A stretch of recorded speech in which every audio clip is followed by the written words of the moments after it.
So that's the marsh right there on the far west edge of this island. So I'm gonna drop my pack right here, see if I can sneak up on a gator.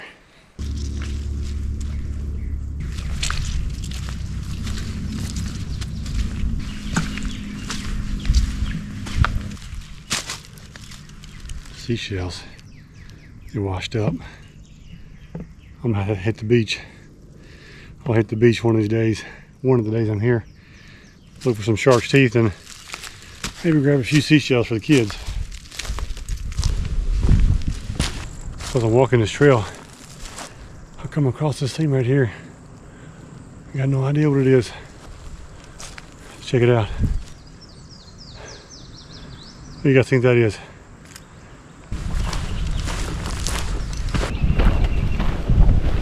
So right up here down this road, there's a great big old mansion. So this house here, this plum orchard, built for George Carnegie and his wife. And they used it until the late 20s when George passed away. And ultimately his sister got it. And then they just gave it away to the Park Service. Go up here, take me a break on this old-timey swing. That's weird. The ceil's not painted blue here. Most of these old down-building homes have a blue ceiling and a haunt blue. Some say it's to keep the demons away, some say it's to keep the wasps out of here. Headed to camp, get set up, cook some supper, get some shut-eye, and burn out. So as I was hiking in and got past the Stafford plantation, I was thinking about Mr. Stafford's story and what life must have been like for him.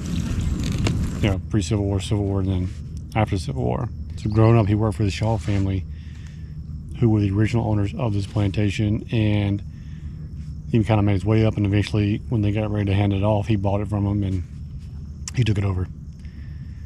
And eventually he was the kind of guy, he bought a bunch of land, got a bunch of slaves, and amassed a bunch of wealth, but he never married.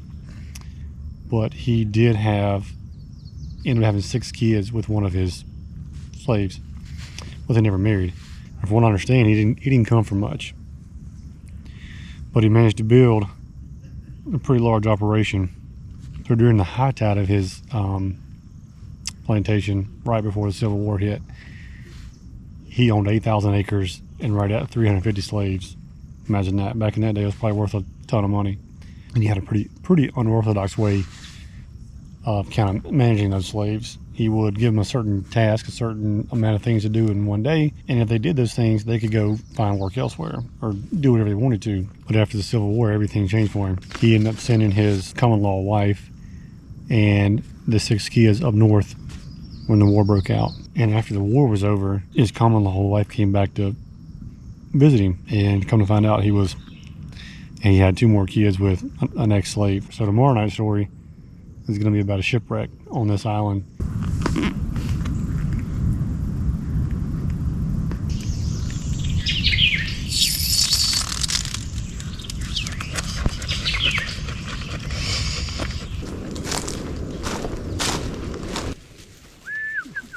Hey guys, what's up?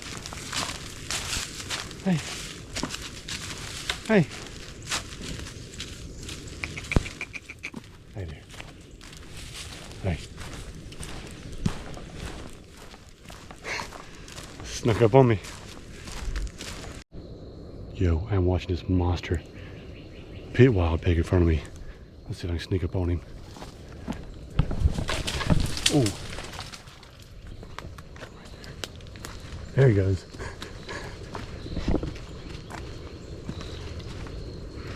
Dang.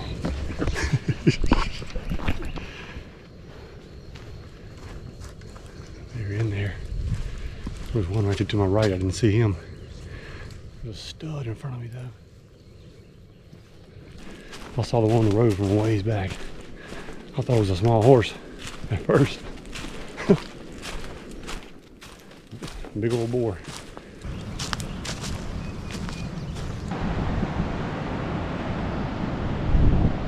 Welcome to Cumberland Island.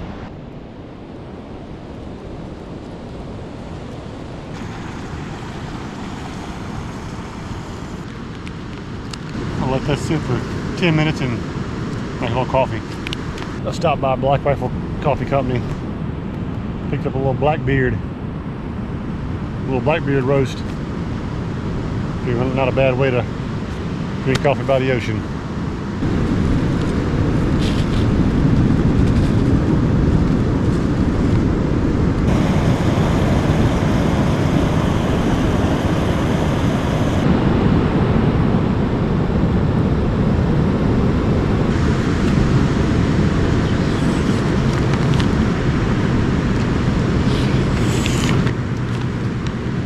See our coffee turned out. That's good. Good dark coffee.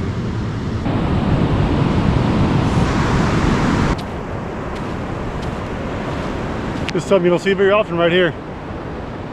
Miles and miles of beach with nobody on it. As far as the eye can see. From one end to the other. It's all wilderness. We'll see if I can do a little beach combing and find some seashells or some shark's teeth for the kids.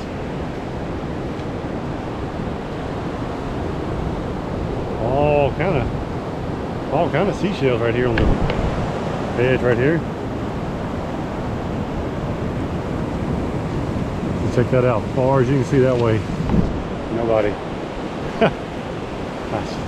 That's crazy, man. Crazy. Ooh, nice big seashell right there. Let's see if somebody's home. Sugar down. Nope, nobody's home. Take that one with me. Check out that dude right here. He's got washed up on the shore. He's chilling. He might be stuck. I'm gonna tell him, we'll find out here. Ooh, jellyfish. Right there.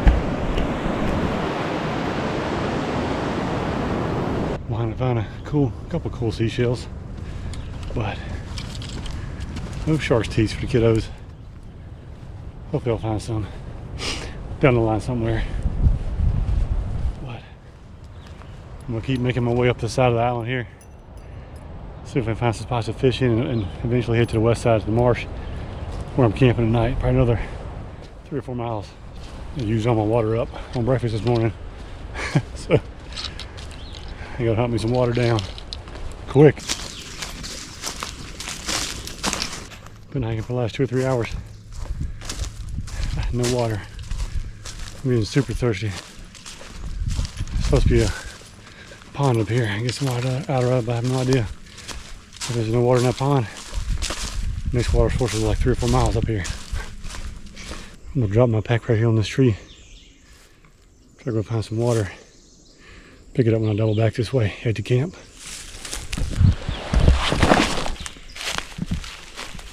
I'm looking for water for 4 hours.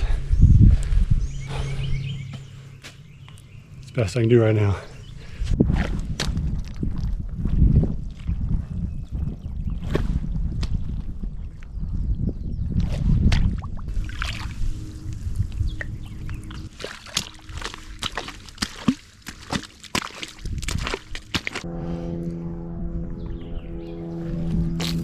Got salt water. Dang it.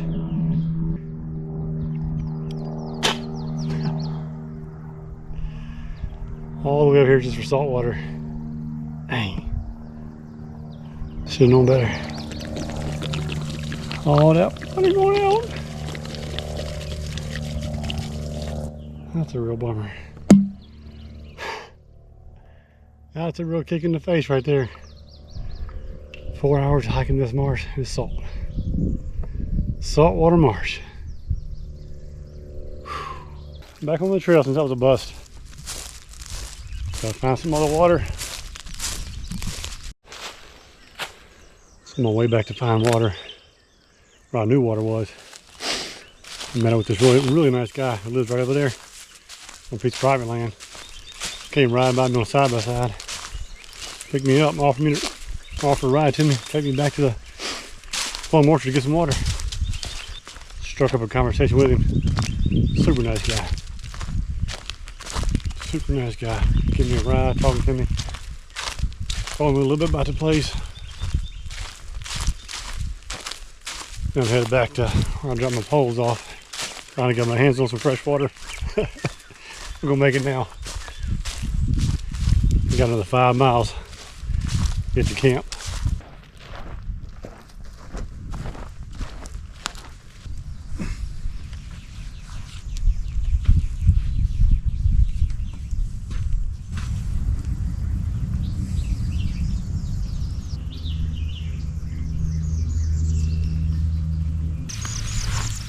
Go check this out right here. At first I thought this was some kind of transformer. Looks like a headstone though. Oh my god, look at that pig. 2 pigs over there. I'll stop out, I see them first. See right there. 2 of them. Back to what I was talking to before I saw the pigs. Let's check out this headstone looking thing here. Let's see what it is. Oh, it's a survey marker. Let's see what it says. U.S. Coast Survey Reference Marker. Cool crap.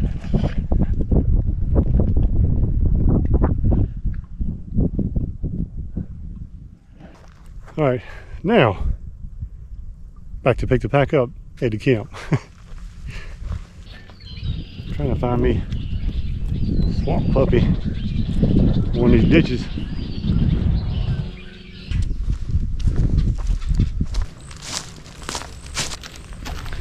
Check these out. These are resurrection fern, and they live on the oak trees. But during dry spells like this, they shrivel up to protect themselves. When we get a good rain, hopefully soon, sprout back out, turn green. Well, back to the pack. Yep, still there.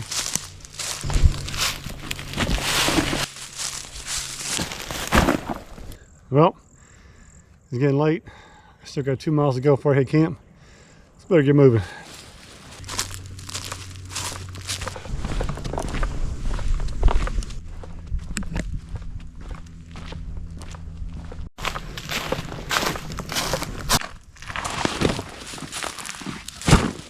Getting to camp later tonight, but tonight I'm gonna do some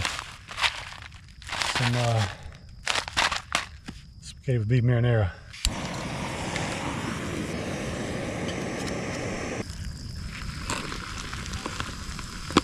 Bon appetit.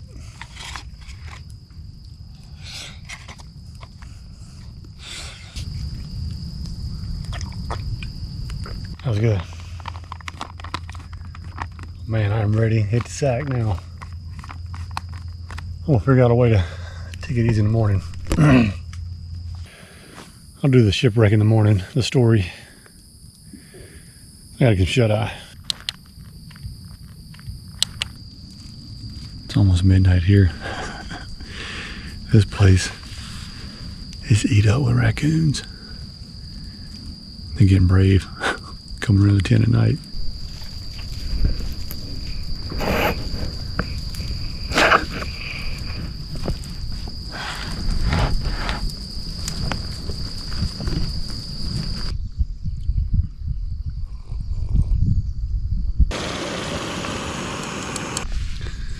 Man, so I spent most of last night fighting off raccoons. Those little jokers are brave around here.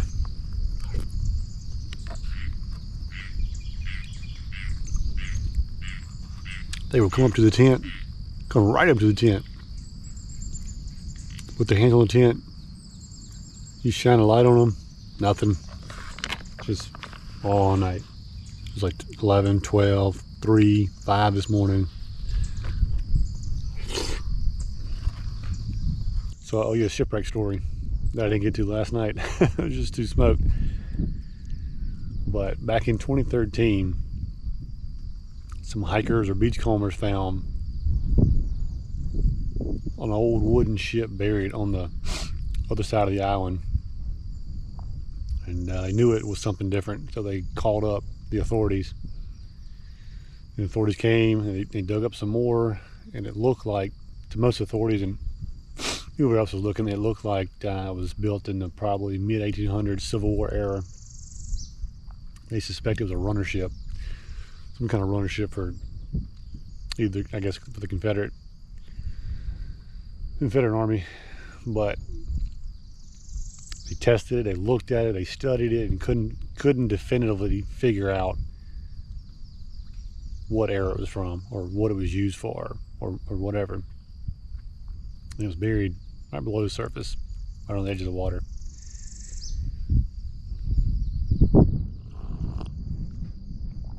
So they decided to cover it up to safeguard it from treasure hunters, so they say.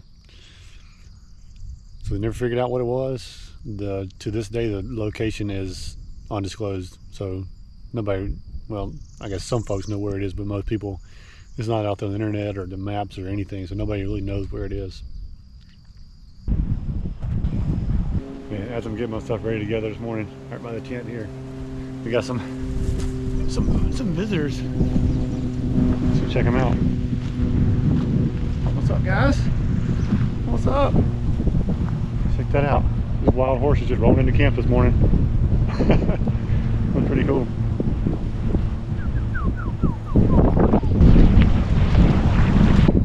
Stop and brush my teeth real quick.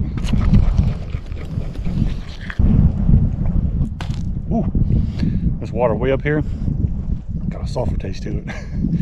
Smells like rotten eggs. Gotta try out this little hole right here.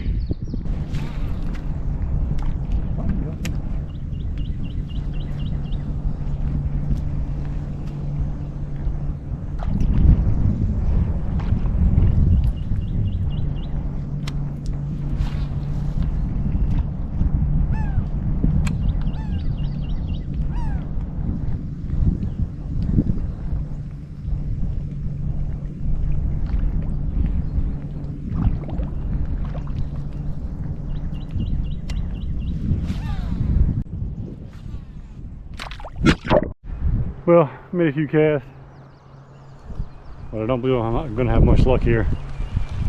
I'm not sure why, but for some reason I had in my head that this was going to be freshwater. But fact that it ties back into the ocean, it's definitely saltwater. But I'm set up for freshwater bass fishing, so probably not going to do any good here.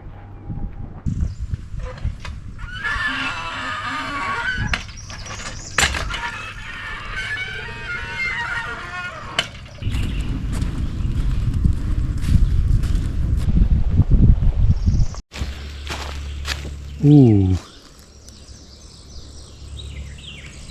that's an alligator right there. How in the world did he get in there? Okay, he's out of there. Hey, boy. Where the hell does this thing go to? I finally got to see a swamp puppy. Look at them scales standing up, boy. They got that joker cage in here like a pit. This is a point where most hikers don't go past.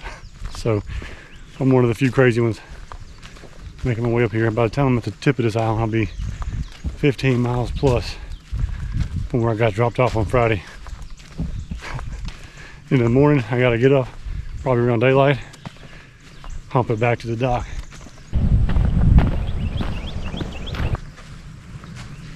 That's the old wharf right over there. There's what's left of it. That old wharf was built to serve as a resort that was built over here, I think in the early 1900s, something like that. But now, there's nothing left of it now. We're gonna see now. We're gonna see the first African American church.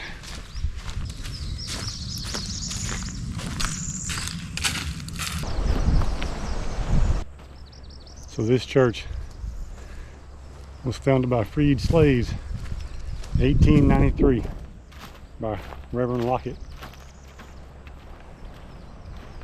It served this little community here as a church and as a school. Let's go inside. You know, just something to note here. What an absolute blessing to be here. It's Easter Sunday today. Be able to visit this church on Easter Sunday. Let's go check out the inside.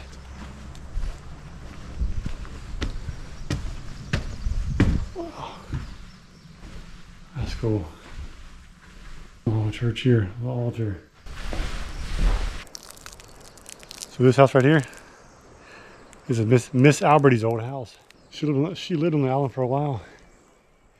She left, got her education off the island, eventually came back and became the mayor of this area that's known as the settlement. The settlement was started back in the late 1800s by freed slaves. And this church here was built to replace the old wood one that was breaking down. This was built in the mid-30s. There it is, the settlement. Pretty neat thing about places like this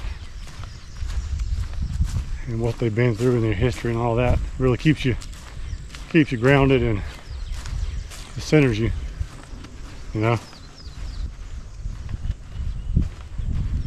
Well, I'm headed back to camp now. I've seen just about everything I want to see on this island. I've been from one end to the other. Looks like they're trying to trap hogs over here. They got a little feeder. See that dude right there? They got a little feeder hanging off the tree there.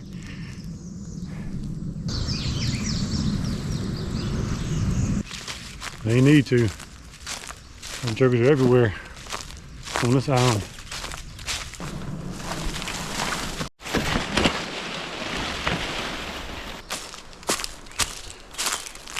I saw the alligator earlier in the cage.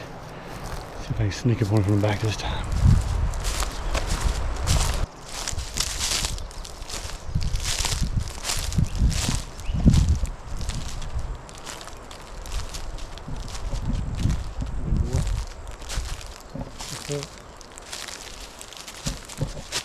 Hey.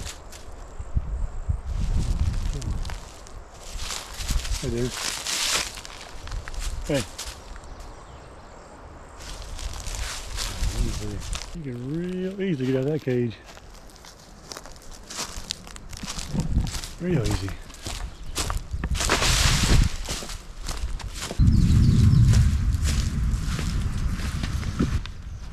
Oh.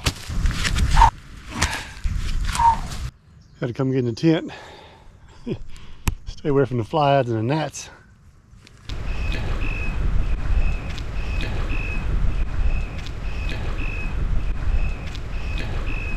Looks like we got some weather moving in, so I'm gonna get over here, get some water, get cooking supper, get that rain flap on, and hunker down for a little bit.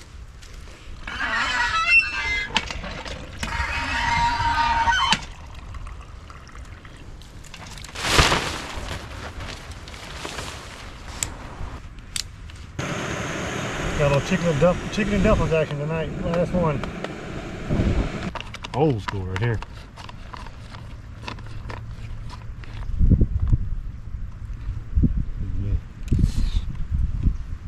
Yep, let's go.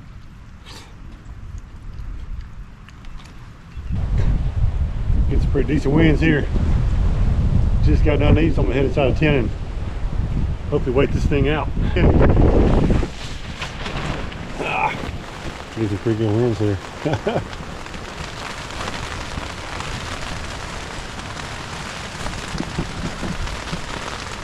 Hope it don't last too long.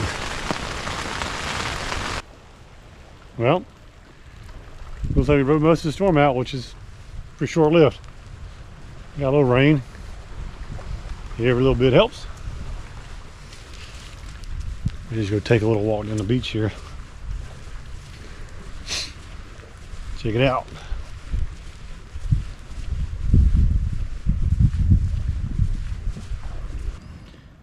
I think most of the storm is past now, but hopefully it's going for a little bit because I gotta get up early in the morning. I'm gonna try to get up around 4:30, leave no later than 5 or 5:30, and just start hiking all the way back down to the dock. So see y'all bright and early. It's about 4:30 now, so I'm trying breaking down camp and I'm gonna hit the road.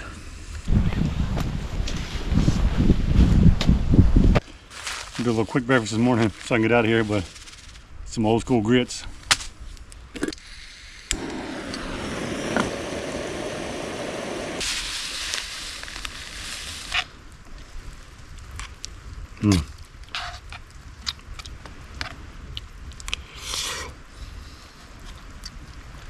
Well, we made it on the road here. It's probably 5:45. Hopefully it takes me no more than 6 hours to get back down to the dock, so fingers crossed we can make it. So I've been hiking by 2 hours now, making pretty good time.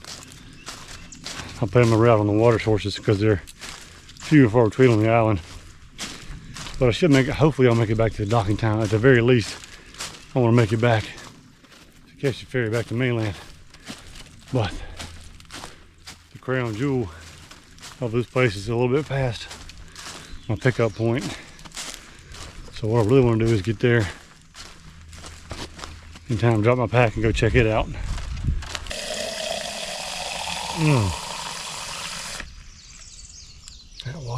That water's got lots of sulfur in it. Back on the trail. Yeah, about another probably 6.5 miles to go.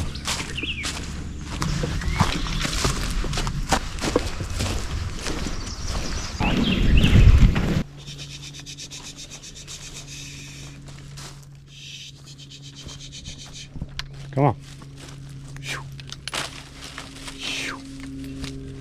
Move along.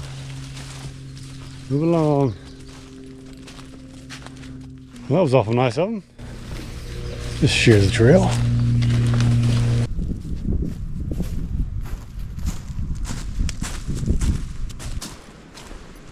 Made it.